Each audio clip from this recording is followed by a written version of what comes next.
Good morning. Today we're going to do the second step for our final project book.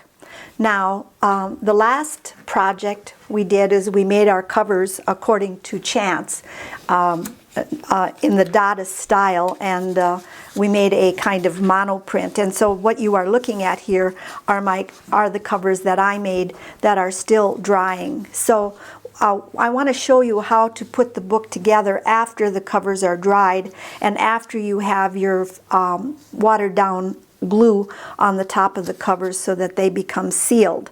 So now just take the leap with me, because I'm not going to let my covers dry, but I'm going to be working with some covers that are not painted. So just try to take the leaps with me. So I'm going to move these out of the camera range.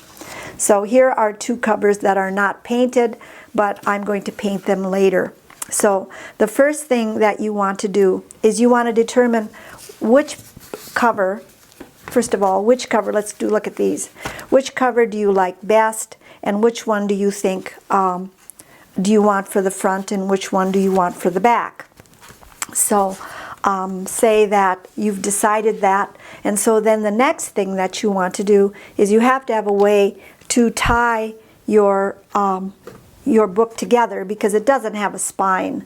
So I'm going to just use some glue-all, some Elmer's glue here, and I'm going to just, because I'm sort of lazy and I don't like waiting, I have no patience, so I'm just going to take the top off, because the top of my glue is always gummed up. So I'm just going to make a bead of glue here, come on, stop, and a bead of glue here on just one side. Just one side. And I've just gotten some cord here. And if you're on campus and you don't have any cord, if you can find me, I can give you some cord, or you can use a shoestring, or or a piece of yarn, or anything you might have handy. So I'm just going to, and again you can see that I've cut these fairly long. They don't have to be that long, but I made them about 18 inches because I just like them to be extra long, but you could have them a lot shorter or whatever you want. So probably maybe even instead of 18 inches, you could have one that's 12 inches, and that would work. So what I'm going to do is I'm going to put this cover, I'm going to put it out of range of the camera now to let it dry. And you only have to do that with one side, because that becomes the back, and this other one then becomes the front. Okay, so then you want to take your paper that you have inside, and this should be in your kit, because I rolled them up and cut them for you myself so they would fit with your covers. So what you want to do is you want to make sure that your paper is just a little bit narrower than your book. So if the cover is, and your covers might be different size, but my covers are 4.5 inches, so I want my paper to be 4 inches.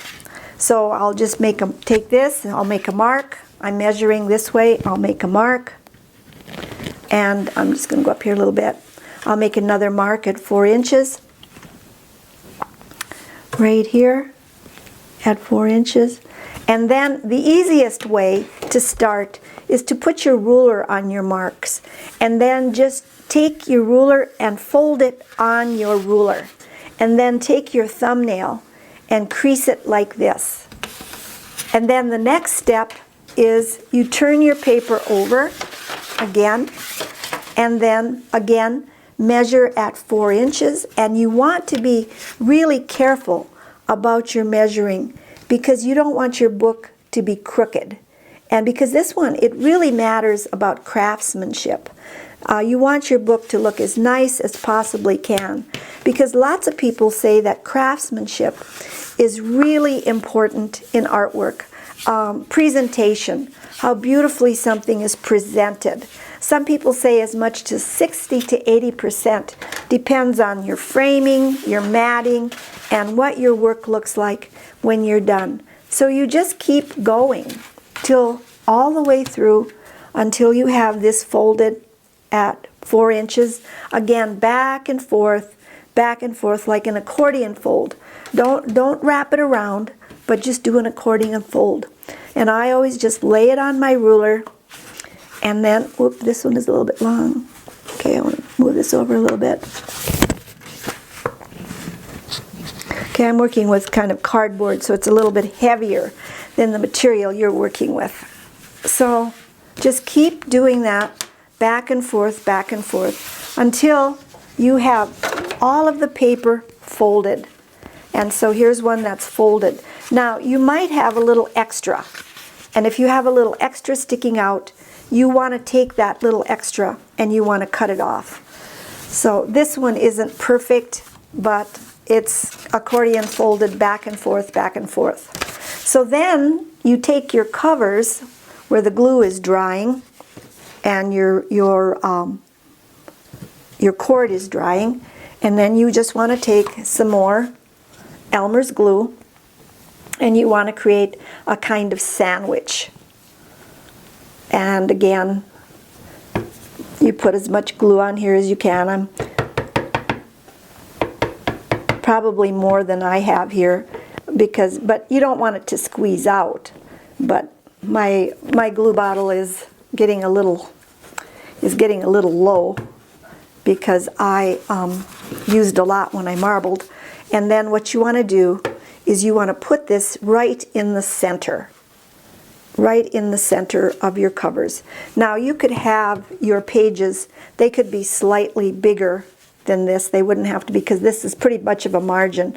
The top and bottom are better. You probably don't want quite that much of a margin, but if you do, that's all right too. And then you take the other side and you add glue to this as well.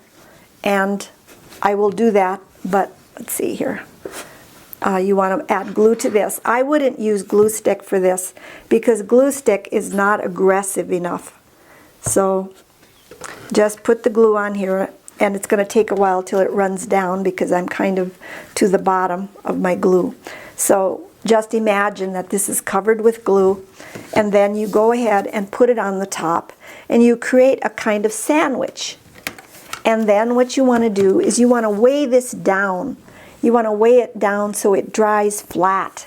And so then you've got these cords that come around, and when this is dry, you've got the cords that come around, and then they tie the book up. Now I'm going to show you one that's completed.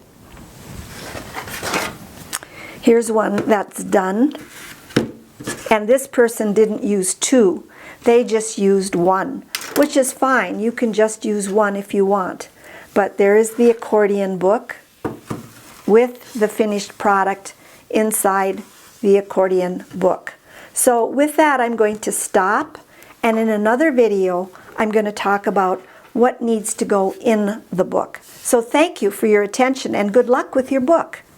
If you have questions, there is a site on Moodle on the forum where you can ask questions. You can email me, or if you're on campus, you can even find me. So thank you for your attention and good luck.